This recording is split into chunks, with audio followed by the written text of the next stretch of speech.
دربار میں ہم اللہ کرم اللہ کرم. وقفے کے بعد ایک بار پھر ناظرین آپ کو حج قدم بقدم کی اس اسپیشل سیگمنٹ میں خوش آمدید کہتا ہوں.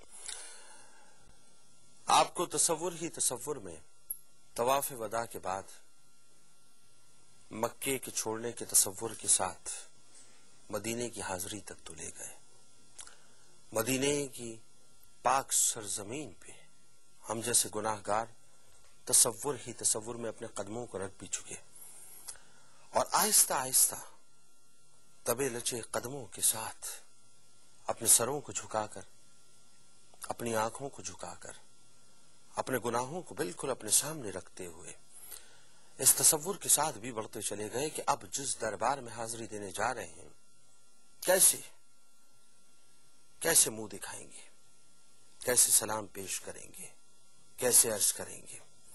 کیونکہ جس وقت باب بقیع سے داخل ہوں گے اور مواجہ کے سامنے جا کے کھڑے ہوں گے اور سلام عرض کریں گے تو ہمارے ذہن میں یہ ہونا چاہیے اور ہوگا کہ میرے آقا و مولا صلی اللہ علیہ وآلہ وسلم جب اس دنیا میں تشریف لاتے ہیں ظاہری طور پہ تو صرف امت اور امت ہے. جب ظاہری طور پر اس دنیا سے پردہ فرماتے ہیں تو امت اور امت ہے.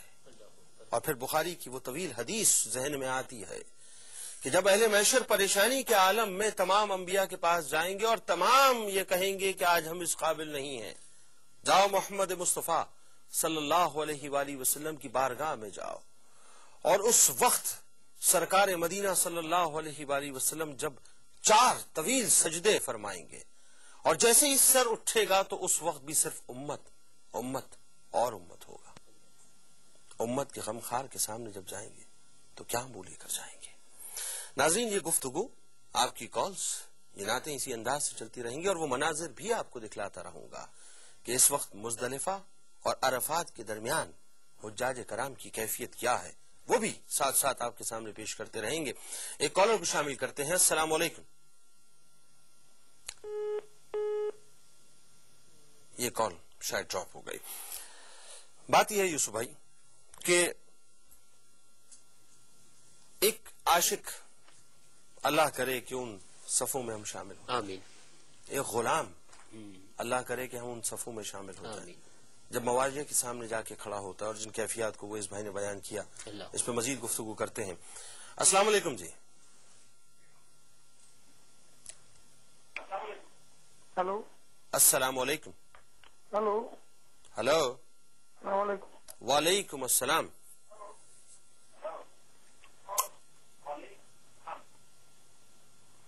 ہلو. آپ اپنے ٹیلی ویژن کی آواز کو بند کر دیجئے. ٹھیک ہے. کون صاحب اور کہاں سے بات کر رہے ہیں؟ میں سعودی عرب سے بات کر رہا ہوں, جدہ سے. جی بھائی فرمائیے. میرا نام غلام مصطفیٰ ہے. جی غلام مصطفیٰ صاحب. جی یوسف بھائی سے اور جنید بھائی سے سلام کر لیجیے. وعلیکم السلام. آپ کا سلام پہنچا. غلام مصطفیٰ صاحب کیا کہنا چاہتے ہیں؟ میں نے آپ کا پروگرام دیکھنے کے لیے اسپیشل ڈش لگائی ہے. بہت شکریہ. اور الحمدللہ میں بہت دیر سے دیکھ رہا ہوں اور ٹرائی بھی کر رہا ہوں. کیا کہنا چاہتے ہیں اس پورے پروگرام کو دیکھ کر, کیا محسوس کیا آپ نے؟ بہت اچھا محسوس کیا. حج کا سب پروگرام دیکھ رہے ہیں. ظاہر ہے آپ تو سعودی عرب میں موجود ہیں, جی بہت قریب ہیں, عرفات کے میدان سے بہت قریب ہیں, تو قربت میں رہتے ہوئے فراق کا جو احساس ہوتا ہے وہ کیا ہوتا ہے؟ ٹیلی ویژن کی آواز کو میوٹ کر دیں. ٹھیک ہے. آپ سے ایک تھوڑا سوال کرنا ہے. جناب فرمائیے. یہ دو دن پہلے میرے بہنوئی صاحب فوت ہو گئے, ان کے لیے ذرا دعا کر دیں. اللہ تبارک و تعالیٰ ان کے تمام صغائر کبائر گناہوں کو معاف کرے. یہ سوال نہیں, بہرحال ایک دعا ہے. اور اس وقت دنیا میں جہاں جہاں یہ ٹرانسمیشن جا رہی ہے, میری گزارش ہوگی آپ کے توسل سے کہ تمام افراد, تمام مسلمان ان کے حق میں دعا کریں کہ اللہ تبارک و تعالیٰ ان پر اپنا خصوصی فضل و کرم کرے. آپ کا بہت شکریہ, آپ نے ہمیں سعودی عرب سے کال کی.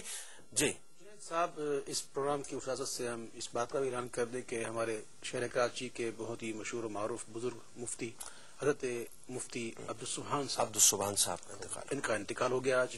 انا للہ و انا الیہ راجعون.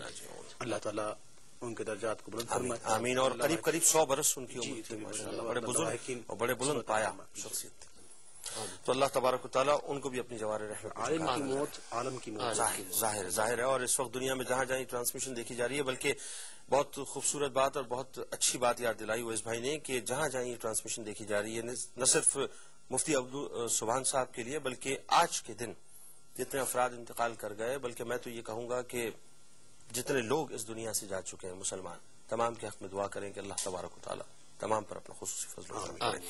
بات یہ یوسف بھائی کہ اس سے قبل کہ میں آپ کی جانب آؤں ایک کالر کو شامل کر لیتے ہیں. السلام علیکم. السلام علیکم. وعلیکم السلام. جنید بھائی کیا حال ہے آپ کے؟ اللہ کا بہت شکر ہے جی. آپ ٹھیک ہیں؟ جنید کیسے ہیں آپ؟ ٹھیک ٹھاک ہیں؟ اللہ کا بہت شکر ہے. کون صاحب اور کہاں سے بات کر رہے ہیں؟ جی میں راولپنڈی سے بول رہا ہوں، اسلم قادری. جی اسلم صاحب فرمائیے. جی راولپنڈی سے اسلم قادری بول رہا ہوں. جی اسلم قادری صاحب فرمائیے. جی میرا عبید رضا قادری سے سوال تھا. چھوٹی سی فرمائش تھی ایک مدینے پاک کی مطلب حاضری کی ایک فرمائش چھوٹی سی. عبید بھائی سے ملاقات بھی ہوئی تھی کئی بار الحمدللہ. ٹھیک ہے انشاءاللہ بالکل مزید ملاقاتیں رہیں گی. آپ کا بہت شکریہ، آپ نے ہمیں کال کی. یوسف بھائی مواجہ کے سامنے آ کے گناہگار کھڑا ہو گیا اور جن کیفیات کو اس وقت ویس بھائی نے بیان کیا، جب یہ بات چل رہی تھی اور اشعار ویس بھائی پڑھ رہے تھے، میں واقعتاً اس بات کو سوچ رہا تھا کہ ہم تو بہت ہی گناہ گار ہیں، بہت ہی سیاہ کار ہیں. نہ کوئی عمل ہے، نہ کچھ پیش کرنے کے لیے ہے. ان کا احسان در احسان در احسان در احسان ہی ہے اور احسان ہی رہے گا. بے شک بے شک بے شک. اور انہی کا احسان چاہیے. بے شک. بات یہ یوسف بھائی کہ کس منہ سے ایک غلام اپنے آپ کو آقا کی بارگاہ میں پیش کرے. جب آپ گئے ہوں گے اللہ اکبر تو ظاہر ہے آپ کی بھی حاضری ہوئی ہوگی الحمدللہ اور آپ نے بھی سلام پیش کیا ہوگا. اللہ اکبر. میں پھر وہی بات کروں گا، اپنی بات کی نفی کر رہا ہوں. ایکچوئل ان لمحات کو انسان بیان کر نہیں سکتا، بے شک.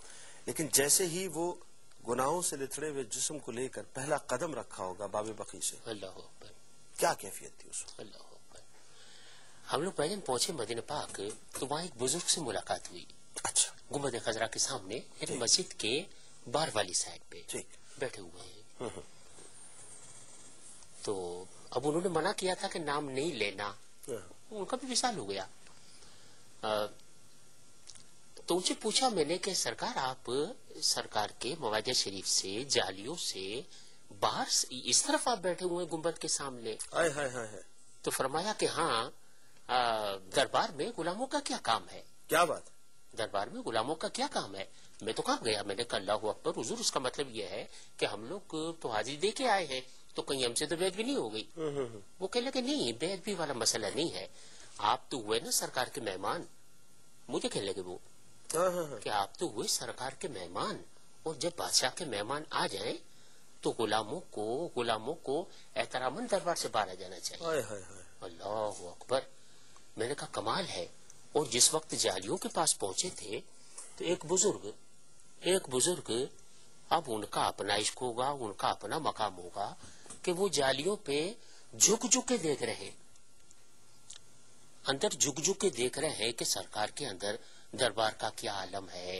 وہ پردوں کا نظارہ کر رہے ہیں جی. باہر آ کے ان بزرگوں سے ملاقات ہوئی. اللہ اکبر. میں تو کانپ گیا. ایک صاحب سے میں نے عرض کیا بھائی ویس قادری صاحب کی طرح تھے کہ بھئی آج ہی میں نے 2 نقشے دیکھے، ایک یہ دیکھا اور ایک یہ دیکھا. وہ کہنے لگے بھیا دونوں کا عشق اپنی جگہ ہے، عشق اپنی جگہ ہے. وہ خدا جانے کن حسرتوں سے پہنچا ہے مدینے.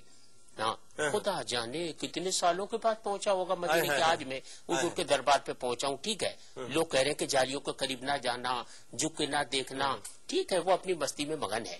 اور ایک یہ ہے کہ جو اندر جانا بھی مناسب نہیں سمجھ رہا کہ باری بادشاہ کے مہمان. اچھا اس میں میں کلام کروں گا. یہ دونوں کیفیتیں بڑی خوب ہیں، اس پہ مزید بات کریں گے. ویس بھائی السلام علیکم. جی وعلیکم السلام. کون صاحب اور کہاں سے بات کر رہے ہیں؟ جنید بھائی سہیل بول رہا ہوں. شاید ہماری ملاقات ہوئی ہے 2-4 دن پہلے رات کو. جی سہیل